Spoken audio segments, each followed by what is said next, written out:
The Lord of the Rings isn't too ambiguous when it comes to ethics. I think that's not that controversial of a statement. In Lord of the Rings we see the goodest of the bestest and the baddest of the worstest, and any shades of grey between can basically be ignored. But I can't really stay angry against J.R.R. Tolkien. He had to do the pioneer work, and that can be a lot. Bringing those nuances and shades of grey to the genre would be a task for the following generations of fantasy authors.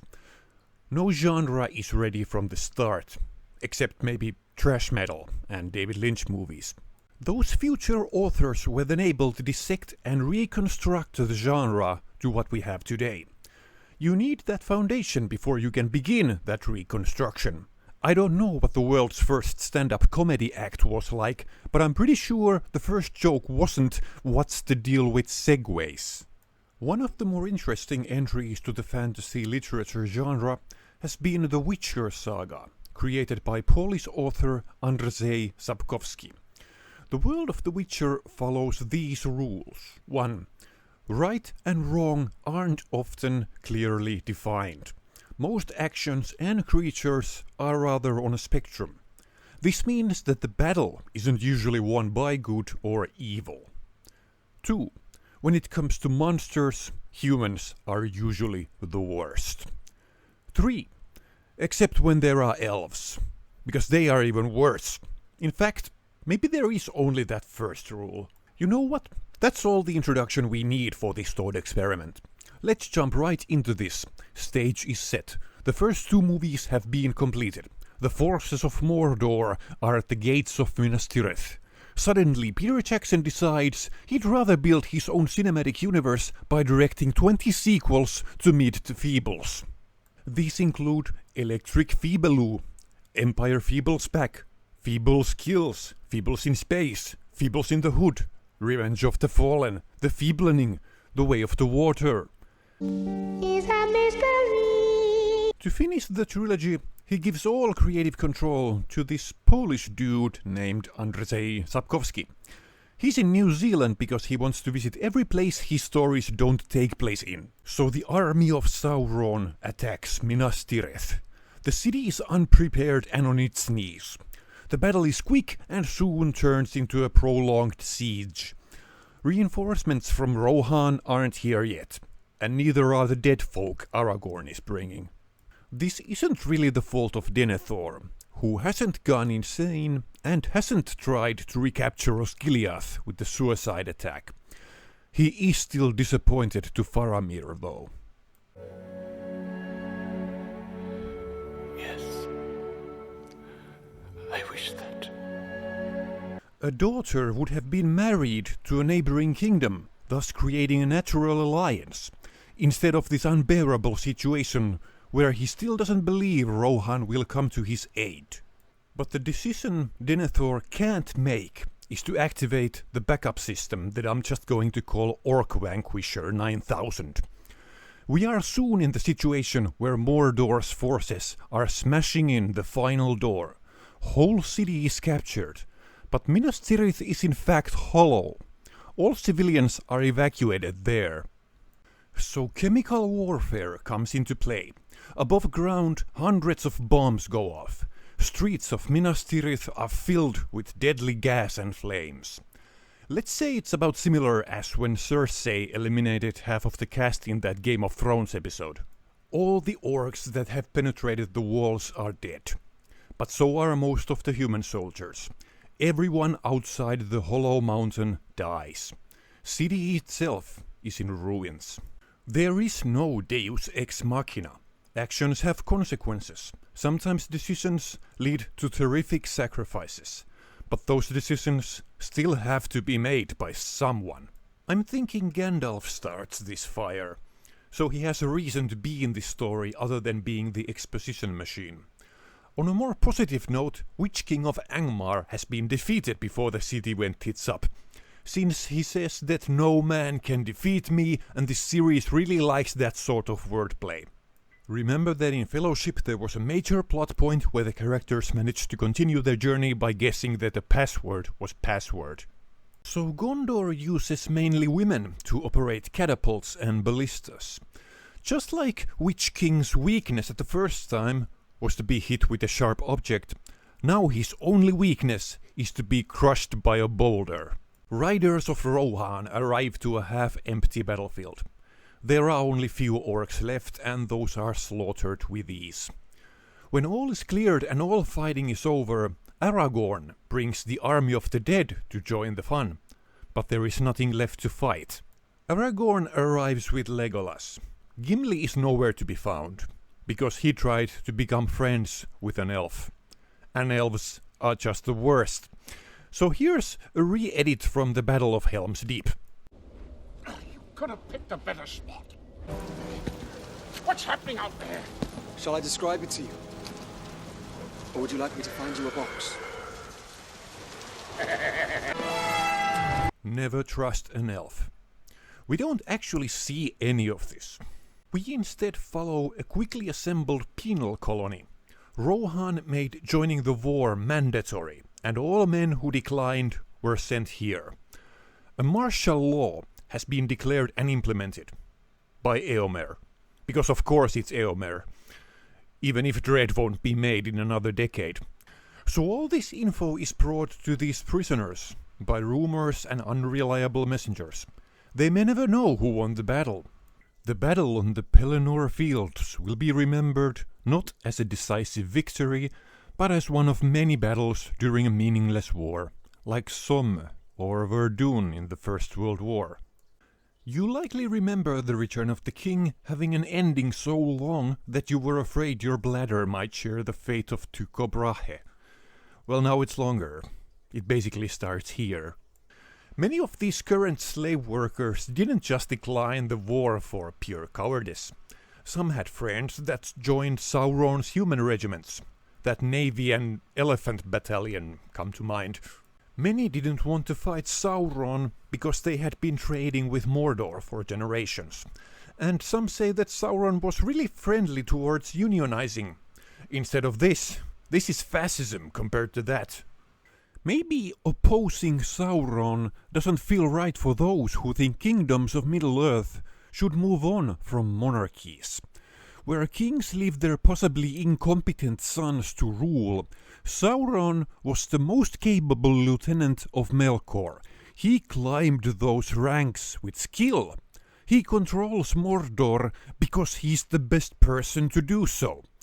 Sounds like a great system. Compared to this, in monarchy, you can never climb to the top if you weren't born there to begin with. Erase Aragorn and the next ruler of Gondor would have been a man his father considered a disappointment. Remember those folks who allied with Saruman? The horsemen took your land. They drove your people into the hills to scratch a living off rocks. Are we going to just ignore that? Not all people really consider Sauron to be the epitome of evil. It's said that he's rather a victim of peer pressure, of everyone around him, and the spirit of his predecessor. He's supposed to be the next Melkor. He has to carry his mantle. So it's not like he just wants Mordor to be as annex-happy as Nilfgaard. We cut away before someone asks what's Nilfgaard, as some poor soul is being hanged because he admitted to sleeping with an ogre years ago. Is that so bad? Orcs were made by torturing elves, and Uruk-hai were later created by selective breeding. Melkor and his successor and Saruman could be interpreted as gods. They are making the next step in evolution. Would you really want to attack against gods? Our gods are dead. Ancient Klingon warriors slew them a millennia ago.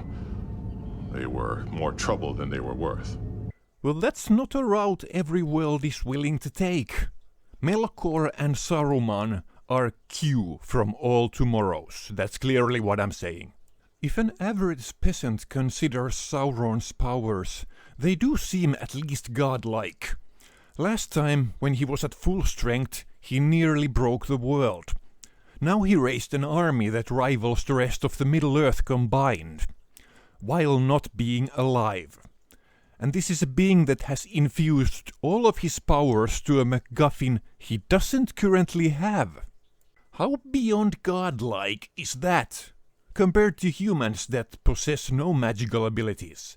How could you assume you are fighting on the right side and have a chance of victory, when the most magical thing in your life was when someone's granddad tells you how he once saw Gandalf's staff emitting light? But we have the White Wizard. That's got to count for something.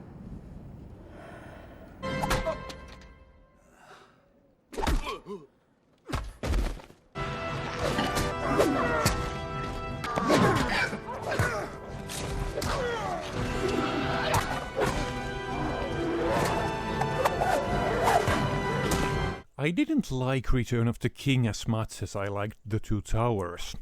Towers had the Ents part, the industrialized Isengard part, and Rohan's part. Rohan's section of the story remained very grounded, as only fear and despair loomed over these people that were walking towards their doom. This build-up created contrast that made the Battle of Helm's Deep actually feel intense, dangerous. It felt like an event where even a main character could meet their demise. But when we reach the third movie, everything is so huge from start to finish, I couldn't care that much. When everything is battle all the time, you start to see that even the main characters know they are wearing plot armor. We can't die fighting against just normal orcs. That's why we are running in the front line when there's an undefeatable army behind us. Seriously, Legolas, you might have thousands of years to live. And you are an archer. You can be just as useful if you never leave the boat. So, now this flaw is fixed. You are welcome. Osgiliath isn't completely forgotten. It's just that it isn't the battleground. It hasn't been conquered in centuries. Instead, it still works like that negotiation table that's between Koreas. Is that still a thing? I don't really know. Dispute over the ownership of the city stems from an ancient peace treaty that defined the border of Mordor and Gondor to be this river, but its course has changed during the following centuries. Now there are bureaucrats from both sides screaming at each other about who built the city. Men of Numenor built these walls. Don't you see the architecture? No, we did. We just liked your way of sculpting things. And look at that Nazgul. That's our making. So, I think it's just arrived. No, it's been here from the start, I'm pretty sure. And so forth. So Osgiliath is irrelevant when it comes to actual fighting. Theoden came to war for loot. He wants lands and riches. I don't know what Mordor exports, other than lava, industrialized sadness and Orwellian symbolism, but Rohan is going to be compensated. Aragorn sends the army of the dead to the gates of Mordor. They haven't fought yet. The oath remains to be filled. Sauron's forces have no way to regroup, as the ghost army ravages through Mordor and murders everything. Pure slaughter turns into genocide. Women and children too are cut to pieces, if those are a thing. This is what wins the war. Not a decisive battle, but humans exterminating Mordor's residents when they are most vulnerable. A morally problematic part arrives when hungry Rohan horsemen make a discovery. Orc meat is pretty tasty. Looks like meat's back on the... So not all orcs are slain. Some are imprisoned and made into cattle. Ethical dilemmas arise when humans need to convince themselves that orcs are not sentient, that they have no personalities and feel no pain. Otherwise, eating them would be monstrous. Is Theoden still alive? Was he supposed to die? Okay, maybe he drowned when his horse fell asleep in a swamp. So the day is saved, hurrah! The Black Tower does fall down, but not because of the ring being destroyed. But long after the orcs are gone, insufficient plumbing seals its fate. What I'm saying is that no one removes the fecal matter that begins to rot its surroundings. the tower eventually collapses because it is so full of old poop.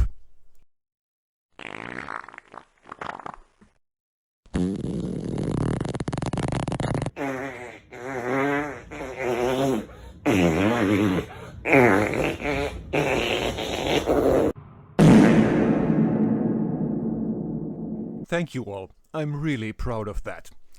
If it wasn't the destruction of the ring that destroyed Sauron, what did happen to Frodo, Sam and Smeagol? No one knows. The trio might have seen all the major landmarks that were later immortalized as metal bands, but there is no way to find out. Later, a skeleton of a hobbit is found below one large cliff. One of them might have just fallen by accident. In the lair of the spider, one set of bones is also later identified to have once belonged to a hobbit. We can't really blame the spider. She had kids to feed. Possibly. These remains might belong to any of those three, or to none of them. But maybe this is for the best. Returning as heroes might have been a disappointment completely undermined by the overwhelming PTSD. Sam and Frodo might both have turned unrecognizable in the worst way possible. Gandalf? Back to Minas Tirith. I always felt it quite rushed how everyone were so willing to instantly storm the gates of Mordor, as the only outcome seemed to be certain death. Small chance of success. What are we waiting for? This line from Gimli works as a joke. Still everyone agrees to this right then and there. Well, now that's fixed. As the horsemen of Rohan and maybe some who survived from Minas Tirith begin their rampage, they are now clear favorites to win. Basically their job is to loot everything after the Ghost Army has demolished all resistance. The Uruk-hai and the old school orcs are too busy with a race war of their own, fueled by religion. Uruk-hai are considered to be dangerous in Mordor. Can they be recognized as equal citizens? What gives Saruman the right to play God and create this new orc? Melkor and his predecessor is the god figure, no one else. Heresy. And will Uruk-hai soon take my work, since they are so much bigger and stronger? So Mordor offers very little resistance. Humans return victorious. This was so easy. It's like it was all planned. Well, it was all planned. By Arwen. She's the biggest winner in all of this. Why though? Well, instead of witnessing something as meaningless as her future child, she hears what the far future holds, since her father, Ancient Weaving, can see into the future. She has heard how long it will take until humans invent internet porn. Sapkowski knows that sex drive of beings that live indefinitely isn't usually limited to something like monogamy. Here's a quick clip of an old college humor sketch that can explain this phenomenon in a nutshell. How many, how many guys have you been with? I don't know, a couple a year. 4,000? Okay. Things are different, okay? There's no more late nights at the tavern going home with the first orc who buys me a meat pie. Orcs? Elwyn! Orcs! Everyone has a bad boy phase in their 1200s. This is why Arwen demands that Isildur's sword must be fixed so that Aragorn can recruit the dead. When Elrond gives Aragorn the sword, he asks why wasn't it given to him during the first movie? We really don't care what happens to you, because we are just awful, Elrond responds. I'm only here because my horny daughter wanted to help you. This could have been the discussion even in the original version, really. Rohan and Gondor get bunch of useless land and Aragorn is crowned king. People are still a bit concerned about the motives of this dude who has spent a long time as an elf's boy toy.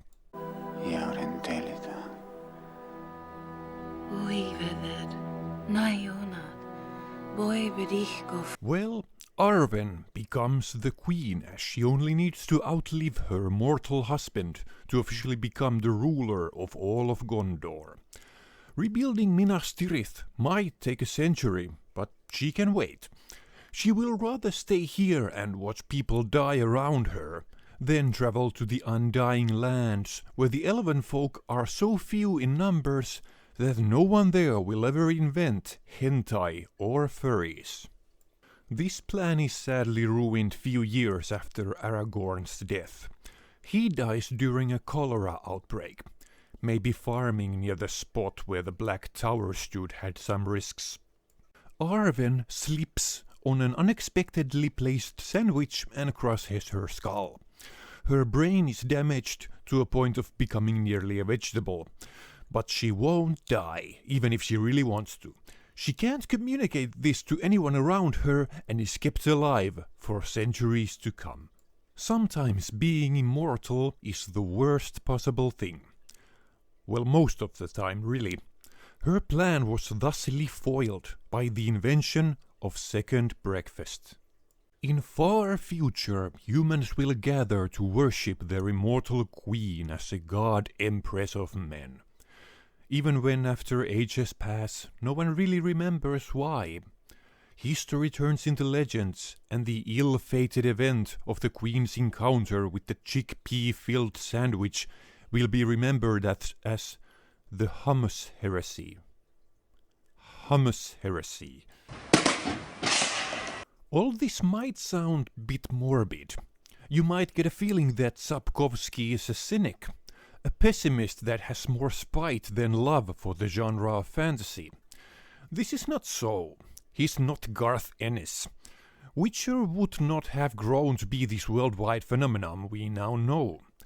I'm just simplifying everything to maybe orc not as bad as human, just to keep this short. Or maybe this is all compressed enough when everything can be presented in a few easily memorized memes.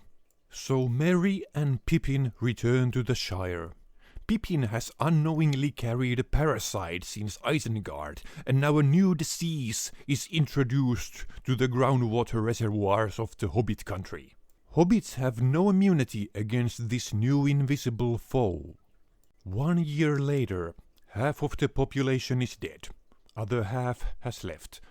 Only thing remaining is, I don't know, last bit of Brad Dourif's eyebrows. Perfect. The end. There will be no door for the bravest little hobbit of them all.